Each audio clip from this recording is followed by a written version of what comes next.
back to the Eccles Business Buzz podcast. I'm your host, Frances Johnson, and I'm so glad to have you here today as we continue our series of conversations with the 2024 Informed Decision Makers. Every year, the Kempsey Gardner Policy Institute here at the David Eccles School of Business recognizes individuals and entities that contribute to the prosperity of our community here in Utah, performing important work behind the scenes and often without much fanfare. Today, I'm so happy to be joined by Michelle Crawford, who is the Executive Director of Circles Salt Lake. Circles Salt Lake's mission is dedicated to building community to end poverty through intentional friendships, personal transformation, and systemic change led by the people closest to the challenge. They envision a community where everyone has enough money, meaning, and friends to thrive. As a unique community-driven initiative to support families in a holistic, long-term solution to economic stability, Circles is committed to helping community members with lesser means become financially independent and free of government services. The average duration in the program is 3 years before graduating, retaining hope, dignity, and financial stability for the rest of their lives. Michelle, thank you so much for joining me here today. Francis, thank you for having me today. We are so incredibly grateful for the support of Eccles Business and Kempsey Gardner Policy Institute. Thank you. Well, there is so much to talk about and so much to unpack here with this issue of ending poverty, of economic empowerment, personal empowerment. I'm really excited to dig in with you, and we are so grateful to have you as a partner in our community as well. So, to get us started, Michelle, can you paint a picture for all of us of what life looks like for people who are coming to Circle Salt Lake? What are they missing? What are they experiencing? And what do they need that brings them to you?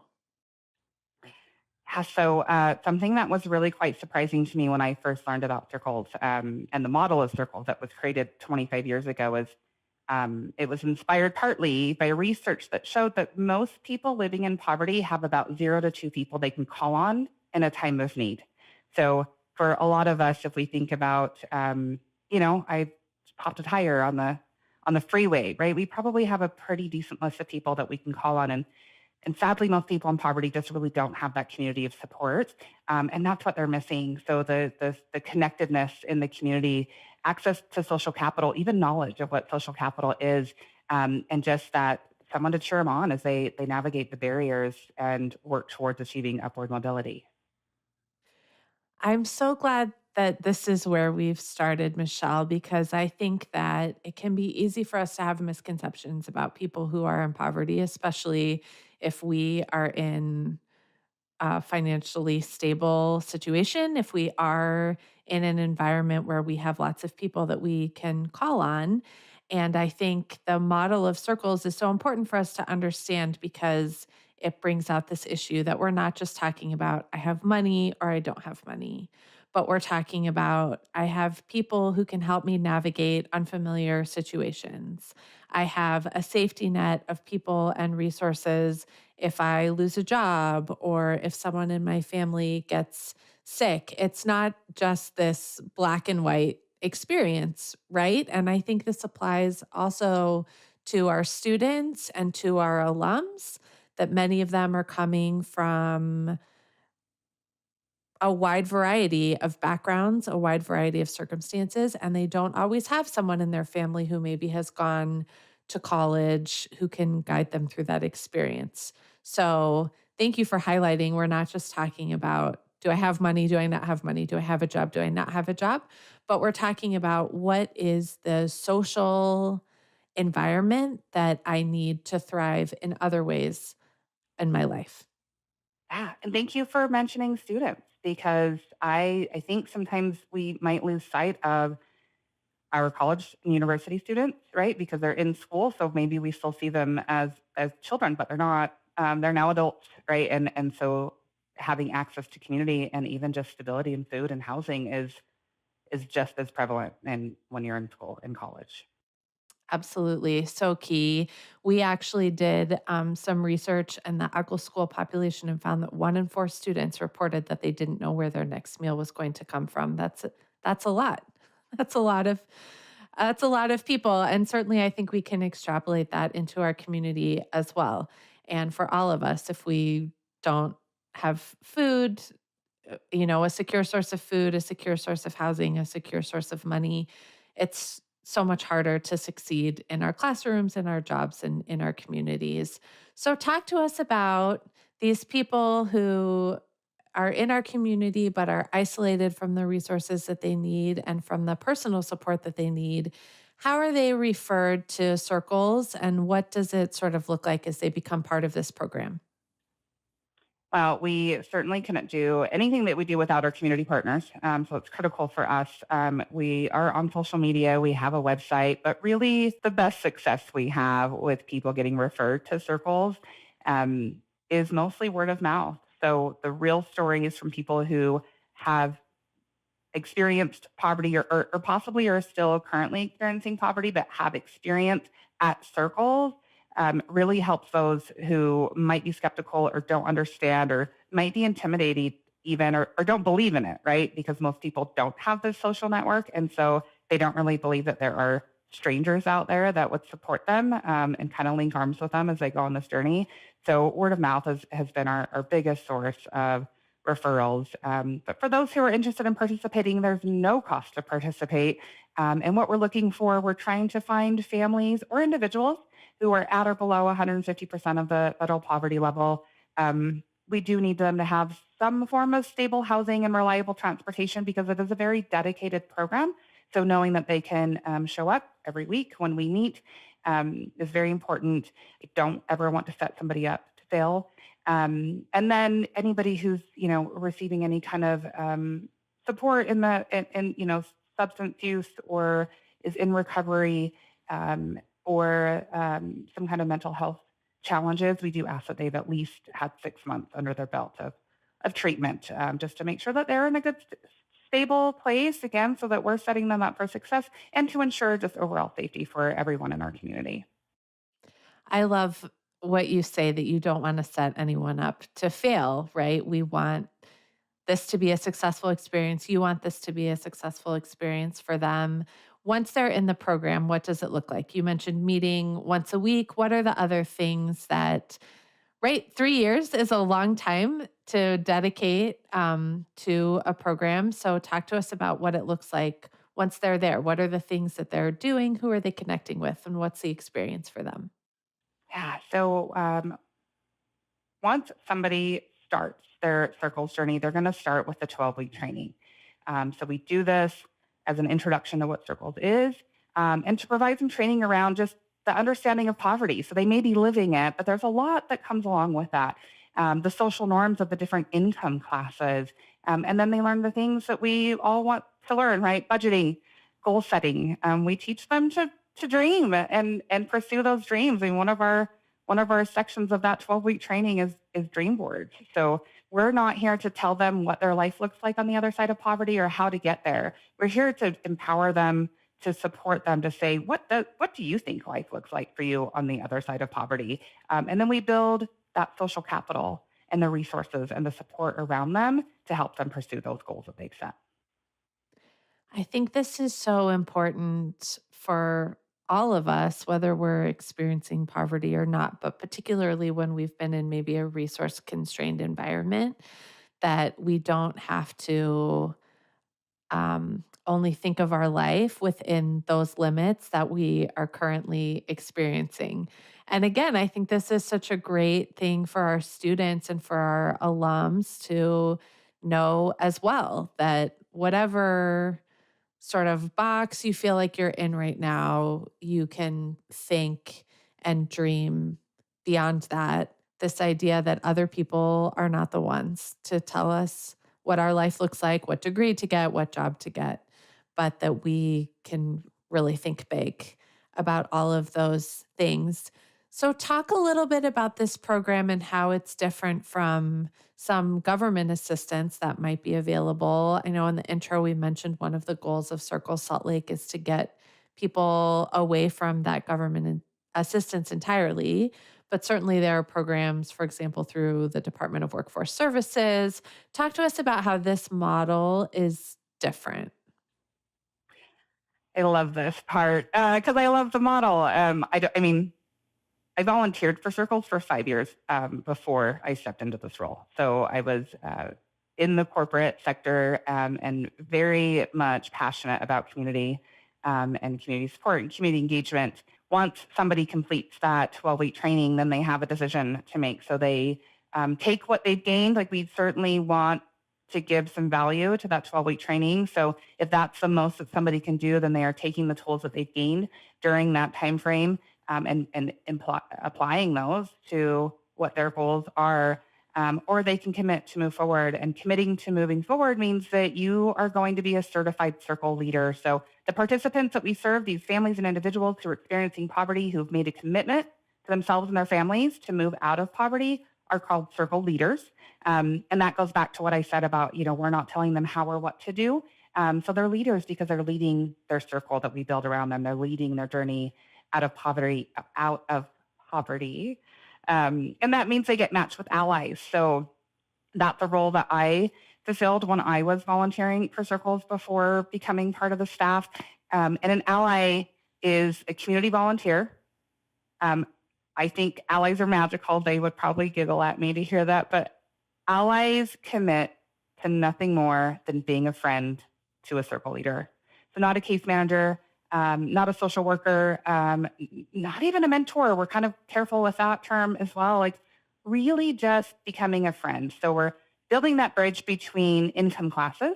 So, somebody who either has or hasn't experienced poverty, but currently is stable in their financial life. So, they're middle or wealthy class income, who actually has a vision or a lens in what life looks like out of poverty and can cheer on their circle leader and be there for them to bounce ideas off of, or just give them a little message of encouragement and give them a little message of encouragement before they go into a new job interview, possibly.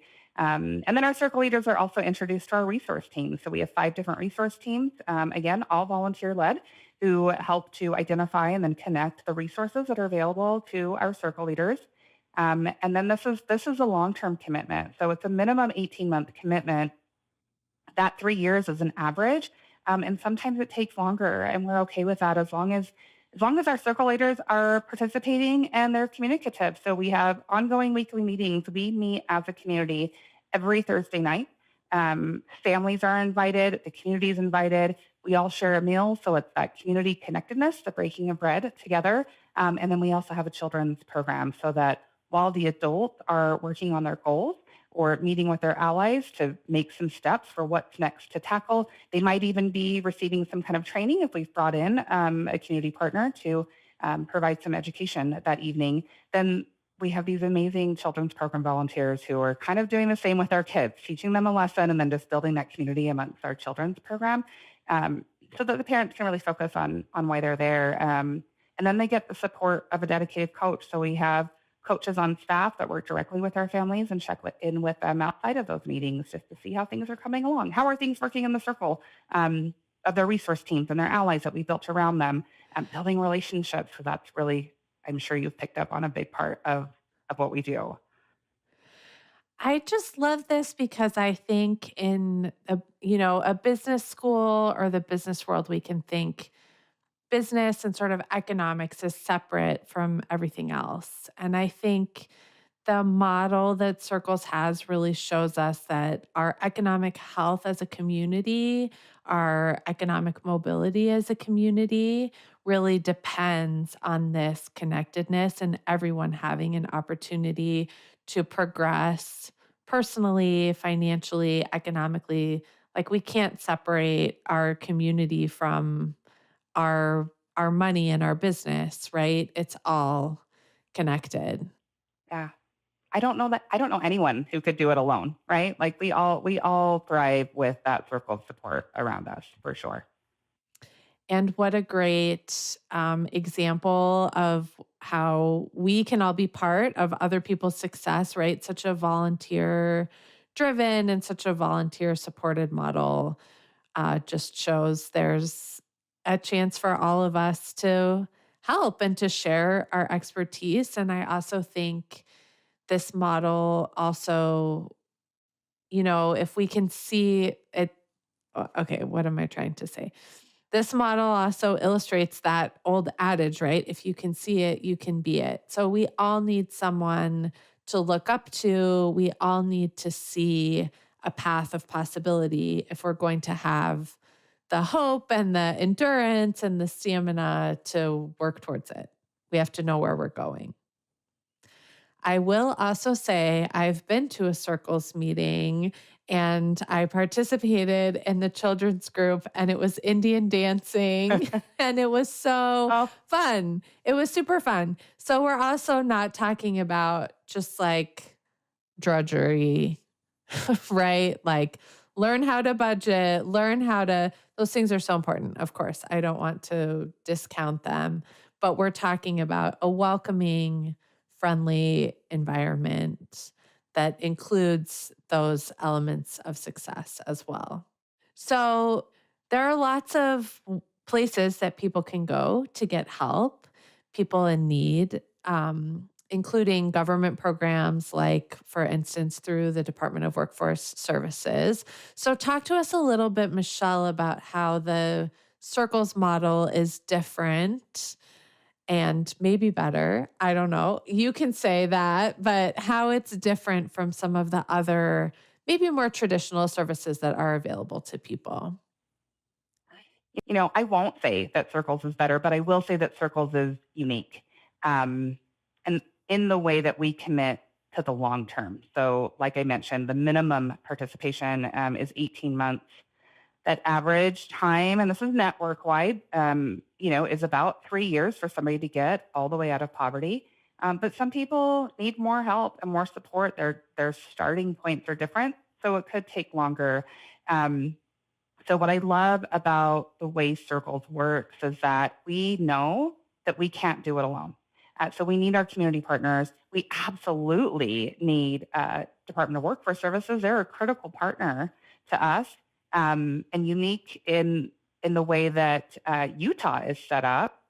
That we've created this one stop for assistance programs that uh, Department of Workforce Services then manages. So um, it's so important to us because navigating your way out of poverty, it's certainly not an easy thing. It's overly complicated, very intimidating, and can be really kind of debilitating at times. So knowing that we can say when we meet somebody new who's not familiar with or hasn't yet applied for assistance, knowing that we can give them one place to go to start with Department of Workforce Services is so helpful for us. And I know that not every state in our country runs that way. And so that gets to be a lot of time, right? If you look into the time tax, like the amount of time that somebody has to take to go navigate what resources are available to them, try to apply for them, and they're all different offices in all different places. So we're very fortunate to have Department of Workforce Services, and so what makes us different is that we want to connect with all of these partners. So we are not the only organization that's serving the population who's experiencing poverty, and so it is really important for us to identify and then connect with those other organizations because those organizations may offer a certification program or a 6 month support kind of a program. These what we intend to be short term reliance on the government assistance program. So we absolutely need those while somebody is managing their situation of poverty. Our goal is to get them independent of those services and not reliant on those anymore. So Circles wants to put literally like a circle of support around these families and stick through them or stick with them through the long term while they're also participating in these other programs and assistance that's available out there to make sure that they get all the way out of poverty. Like breaking that cycle is our ultimate goal. And what a generational difference that makes, this term breaking the cycle to really stop the domino effect of people being stuck in a certain circumstance on and on and on, right? These are people who aren't just making a change for themselves, but making a change for their families and making a change for the the benefit and the health of our whole community and our economy. Michelle, I'm hoping we can talk a little bit about what the economic cost is to all of us when we have friends and neighbors who are living in poverty. Yeah. I mean, it's significant. Um, so when part of our population struggles with persistent financial instability, you can imagine the cost is significant. Financial instability leads to increased demand for those social services, higher healthcare costs, and even reduced productivity. All of these things strain our public resources. When individuals are unable to fully participate in the economy, it stifles our local business growth and reduces the overall economic activity. Persistent poverty can also perpetuate these cycles of intergenerational poverty, leading to long term economic challenges for our community. And so, another area that Utah is unique, I mean, in a lot of great ways, and one of those is that our state's poverty level is lower than the average national poverty level, but we have a pretty unique high number of intergenerational poverty, which means these this cycle that continues. So for us, like, we know that investing in financial stability for all members of our community not only improves individual lives, but it strengthens the overall economic health and vitality of the community. I think it's just so good for us to remember that um, what happens to one person or one family happens to all of us, right? And I love what you say about this persistent financial instability, this intergenerational poverty really stifles our local economy, not only by straining our public resources, but also these are people who could contribute something really amazing to our businesses and to our community, and they don't have the opportunity to do that. So the cost is really on all of us.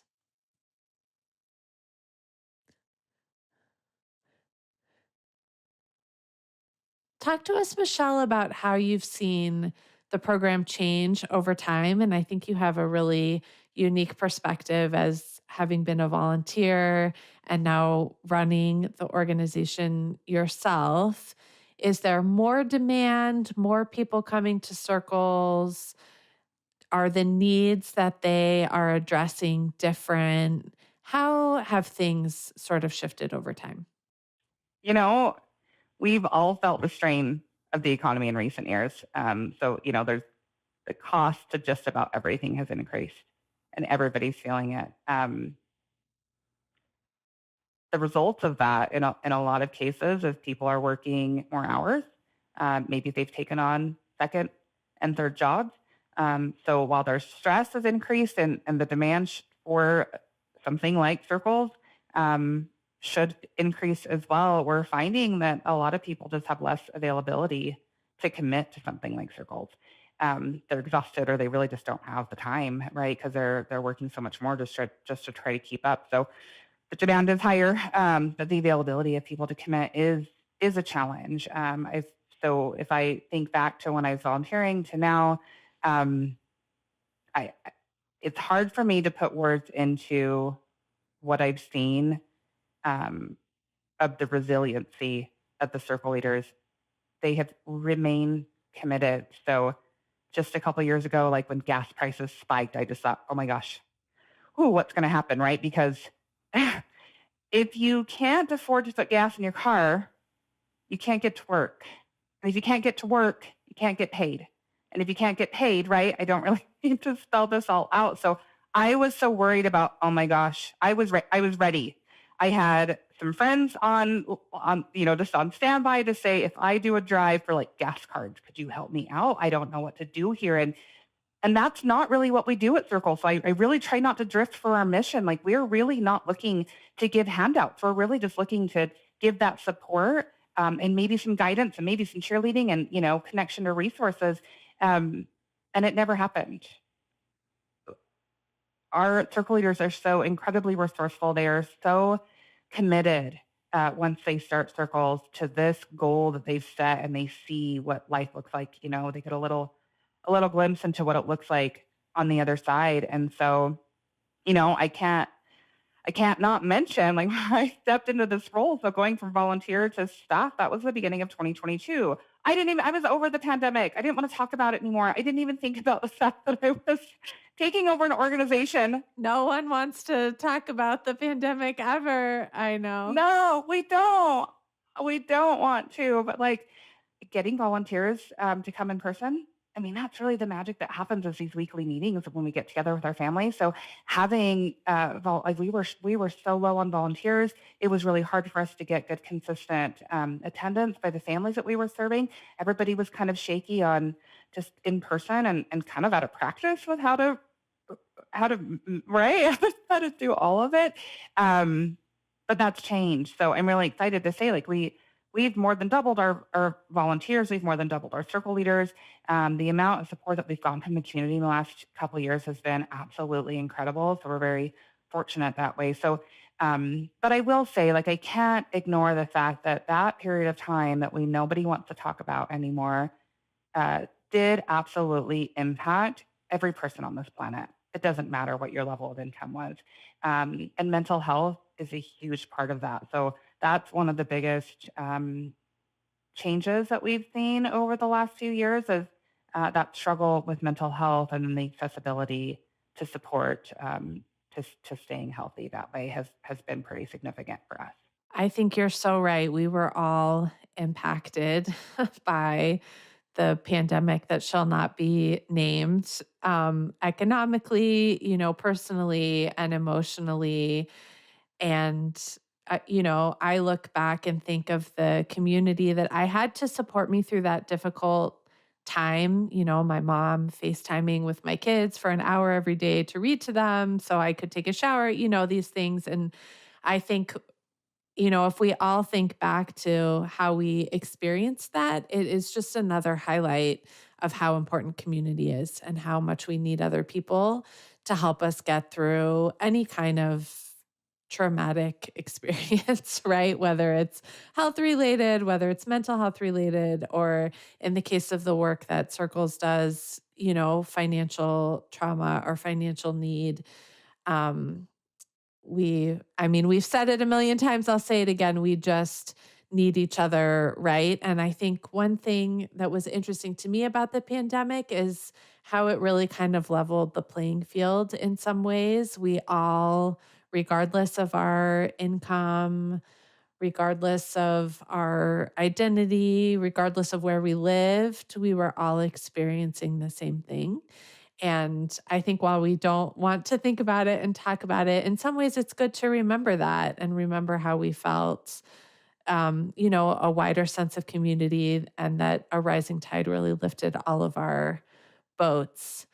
Um, I'm also so glad that you mentioned this idea of resiliency, that that's something we all need, right? When we face a challenge, we have to face it and learn how to work through it. I think that's something that is probably even more difficult and challenging and time consuming for people who are facing something like persistent poverty. Circles also talks about dignity and hope and infusing those into the service that you provide and the community that you are building. Talk to us about how those things are related to financial independence. We're not just talking about getting enough money to not be in poverty anymore, but how are these more intangible, sort of emotional things, a key part of these circle leaders achieving the independence and the stability that they want? Hope and dignity are deeply intertwined with financial independence, each reinforcing the other in very powerful ways. So when individuals have hope, they believe in the possibility of a better future, and then they're motivated to take the steps toward achieving financial independence. The sense of hope can inspire perseverance, innovation, and then the willingness to seize those opportunities that lead to greater financial stability. Um, Dignity, on the other hand, comes from the ability to support oneself and one's family without relying on others. So, financial independence then restores this sense of control and self worth, allowing individuals to participate fully in society with confidence. So, if you if you really look into the culture of poverty, 'cause there really are some culture highlights to each income class. So in the culture of poverty, there's a very strong community sense. Um, but there's also this deeply instilled belief that, you know, particularly in intergenerational poverty, we see the world out there. We see people with more doing better, but that's not really for us, right? We've always been here. This is where our family lives. This is how our family does, and that's it for us. And so, being able to give hope to our circle leaders and helping them build that dignity and believing in themselves that actually, no, I'm going to break this cycle. I can, I can, and I have the support, and I'm worthy of it. And then we see people really start to make those steps that maybe they've just been conditioned to believe that they weren't worthy of. I think that's something so interesting and important for all of us to think about is what have we been conditioned to believe about ourselves and our circumstances? I think regardless of our income level or our other background or circumstances, there's always something more that we can do, something that we can strive for in a healthy and supported way. And, cycles that we can all be part of part of breaking for ourselves and for other people. You've talked about all the volunteers who are part of this circle's experience and so critical to the work that you do. And we've talked a lot about this idea of connectedness, how economic stability and financial independence are connected to our sort of emotional experiences of how we perceive ourselves, how we perceive the world. We've talked about how the economic health of one person is connected to the economic health and stability of our whole community and our local economy. What are some other things? So we've talked about all those things, but are there other things that we can all do that so that we can all be a part of this solution? Most definitely. And I think that the acknowledgement that we all have a role to play in ending poverty and supporting our friends and neighbors who are experiencing financial instability is so important. At Circles, we don't believe it's all on society to solve the problem. Our circle leaders are committed to themselves and their families, but they need that support. So, I love the opportunity to build a new relationship. I love to encourage people to build new relationships. Like intentionally say hi to somebody you don't know. Intentionally schedule a lunch date with somebody or offer to help a neighbor, particularly if you know that you may not agree on some of the same social norms. Get to know each other. I think all of us will do so much better in this world if we get to know each other first before we learn our differences. Because it's hard. It's hard to really argue with someone if you like them as a person, right? It's easier than to acknowledge and appreciate that they just may have a different way of thinking, and that's okay because that's what makes this world beautiful. That we're all different, but I also encourage people to advocate for change, which means you may have to step out of your norm and learn more. Educate yourself on the complexities of poverty. Definitely volunteer, like you said. Practice empathy to people who may be going through a hard time or somebody who you don't know. And then also, if you, I think all of us are really more wealthy in the area of being able to make those connections or offer resources than we realize. So, do you know of job opportunities that you can share with somebody? Do you have a financial advice, either from a professional background or just from your own lived experience? Do you have financial advice that you can share? And then community resources. I mean, I was on a walk with my dog this morning and saw a sign in the playground for this fun family event that's coming up in September. And I snapped a picture of it and shared it with my team, like, hey, let's put this in the newsletter next week. And probably something I wouldn't have ran across online or social media, but it was right there. And it's this free, fun family event. So like we may not think about those things and in the way of like, hey, doesn't really interest me. Or I mean, for me personally, my kids are all grown up. I'm not going to that event, but I sure know some people that would probably really appreciate it and get a little bit of like tap into the community from being there. We've talked about this idea of getting outside of a box, right? Of seeing more possibility for ourselves and for our families, and maybe we've been conditioned to believe. But I think all of us need to get out of our box a little bit. Like you're saying, we have more to offer than maybe we think we do, and maybe more than we feel comfortable doing. But we can all take a little step outside and, like you're saying, meet a new person, share a resource, build confidence in our own ability to help, I think is so important. And I just keep thinking of this, right? The image of a circle that we're building something protective around people who need our help, but we're also all connected in that line. We just are all can be and all should be part of the solution. It's not a separate experience. It seems so intractable sometimes, Michelle. this this complex experience of poverty, especially intergenerational poverty. I think sometimes we think we can't do anything. The problem is so big, we can't do anything. I think our conversation today has showed that that's not the case. And Circles is driving to this big mission of ending poverty for our friends and for our neighbors, financial stability for the rest of their lives. That's such a big dream, such a big goal. Tell us what it looks like in the end. When you think of a community that's free of poverty, what what does it look like? Um, yeah, a community free from poverty to me is a place where everyone has the opportunity to thrive, regardless of their background or their circumstances. So, in this beautiful, ideal scenario, basic needs, safe housing, nutritious food, quality healthcare, education are accessible to all. Just making sure that no one's left behind, so that then encompasses that economic opportunity, access to fair living wage jobs, social inclusion. Like I just can't stress that enough. I feel like it's the thing that we're really missing right now. It's just that connectedness, the education, the empowerment, the health and well-being, and ultimately then I know that will result for all of us in safe and vibrant neighborhoods. So I am a big dreamer, and I know that's big. But that's what it looks like for me.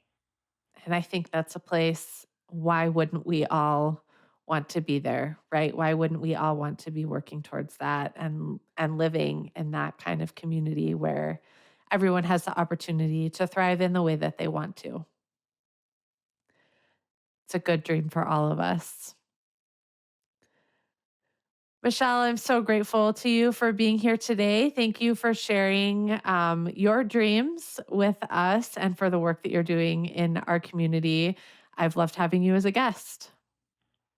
Right. So thank you for your support. Thank you for your partnership, and thank you for the acknowledgement of Circles and what we're doing. And we're Circle Salt Lake is just one of five in Utah, with the sixth one being launched soon. So we are really trying to encompass all community, including rural, in the state of Utah. So thank you. Thank you so much. It's been my pleasure. And thank you also to all of our listeners for tuning into this episode of the Eccles Business Buzz podcast. We'll be back in 2 weeks with another conversation with an informed decision maker. So be sure you subscribe to Eccles Business Buzz wherever you listen to podcasts so you won't miss it. You can also follow us on Instagram at Eccles Alumni for all the latest news from your Eccles Alumni Network. Until next time. Eccles Business Buzz is a production of the David Eccles School of Business and is produced by University FM.